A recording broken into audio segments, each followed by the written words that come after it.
กคนโอ้โหมาเด้อพี่น้องรอดทำกองรอเป็นครั้งแรกในชีวิตเนาะจะเป็นจังใดพี่น้องมาตัวตอนนี้กำลังล่องเรือไปเนาะ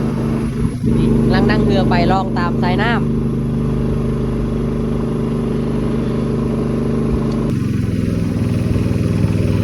จบมาแล้วทุกคนวู้โอ้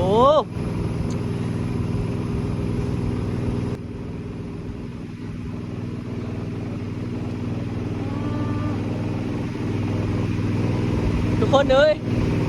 มืดแล้วมืดไปแล้วทุกคน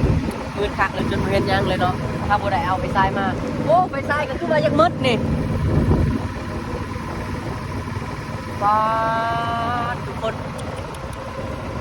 ว้าวมืดอีหลีไป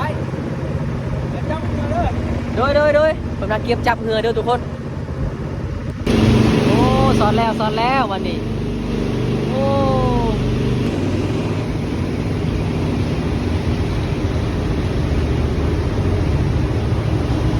อันนี้เป็นเรือของพระเจ้าครับว้าว Amazing ทุกคนวู้